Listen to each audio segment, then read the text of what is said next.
Toarmanana nantenaina. Nanomboka 2005 no kirakira vidéo dia tao anatin'izay naka expérience be dia be teny. Maharitra 20 minitra sasany horonan-tsary tsy diso lalana niainga avy tamin'ny tantarany Rasalama Martiora. Izy zany mitantara époque anankiray nitranga teto Madagasikara izay niinspireko tamin'ny tantarany Rasalama Martiora. Rasalama Martiora nandritry ny fotoana andeha hitondrana azy ho exécutena dia vonoana tery Manjakamiadana. Izay no inspiration nakakile izy indray nefa clan anankiray no samboriny miara-mpanjaka. Olana iraisan'ireo tanora mpanatotosy ireo ny fitadiavana mpanohana. Tsy moramora raha teo ny vidina fitaovana nefa izay matetika ny fototra iangana horonan-tsary manara-penitra. Fa malalantsika ny vaovao amin'ny arivo ity ny maresaka avy any ivelany any Thaïlande aloha dia mialohan'ny mpitondra ny antoerana ho namana karama-pampiroro amin'ny fanakorontanana misy amin'izao fotoana izao ny premier ministre teo aloha Thaksin Shinawatra marihana fa raika amby roapolo ny maty ary 700 no naratra tamin'ny korontananista amin'ny farany herinandro iny tao Bangkok tamin'ny ireo antsoina hoe chemise rouge sy ny tafika thaïlandais. Ny Kyrgyzstan dia nanaiky ny ametra-pialana ihany sy ny filoha teo aloha Bakev ka nametraka sy nangataka ny iantohana ny ainy sy ny fianakaviana izy. Horantsika amin'ny ariva ity kosa ny fampitinana ny vaovao mikasika ny fivoriana iraisam-pirenena atao any Washington amin'izao fotoana izao andiniana ny mikasika ireo fitaovam-piadiana nukleary sy ny famokarana angovo nukleary.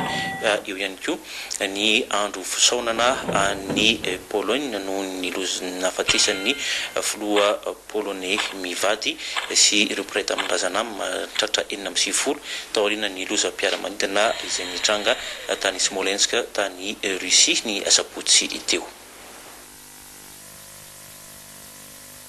Efa afaka miondrika manoloana nofo mangatsika ny filohany Lech Kaczynski sy Ramatoavadiny Maria ireo polonais amanaly ny maro amin'izao fotoana izao.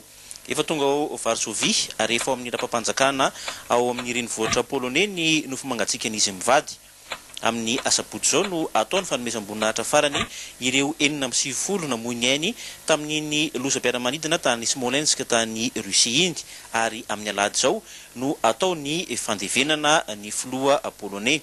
Mbola razana 5 aloha hatramin'izao no fantatra tamin'ny ireo 9 tratrin'ny lozam-piaramanidina tamin'ny farany herinandro iny ary mbola mitohy ny asa fijerena ireo nofo mangatsika ao ambanin'ny ilay fiaramanidina nitrangan'ny loza. Eo amin'ny lafin'ny vaovao hafa ihany dia ho fantatra tsy ho ela ny daty anaovana ny fifidianana filoham-pirenena mialohan'ny fotoana any Pologne talohan'ny izao loza izao mantsy dia ny volana Jona no saika ho heverina anaovana izany fifidianana filoham-pirenena any toerana izay. Mifantoka tamin'ny fiarovana ireo toerana famokarana sy fitehirizana fitaovana miaramila nukleary sy ny dinika tamin'ny andro faharoa tamin'ny fivoriana iraisam-pirenena momba ny nukleary any Washington. Tanjona no iarovana ireo fitaovana ireo tsy ho lasa eo ampelantanan'ny papiroro. Ny plutonium sy ny uranium akora afaka anamboarana bomba nukleary no tiana ambara amin'ny fiarovana eto ary araky ny filazandreo manampahaizana amin'ny osehatra io dia plutonium sy uranium afahana manamboatra bomba atomika 2 alina sy 1 hetsy no miparitaka maneran-tany amin'izao fotoana izao. Faly tamin'ny fanapahan-kevitry Ukraine ny amerina ny 90 kilao amin'ny uranium eo ampelantanany ny Amerikana. Ny Kanadiana sy ny Chiliana ihany koa dia efa nanapa-kevitra ny ametraka ny azy hoteriziny Amerikana tamin'izao fivoriana izao. Ny fampiroroana nukleary no isan'ny atahoran'ireo firenendehibe toy ny États-Unis ka antony nanaovana ity fivoriana any Washington ity. Firenena 10 moa no mandray anjara amin'izao fivoriana izao. any Korea amin'ny taona 2024 ny fivirina manaraka toy ity atao any Washington ity.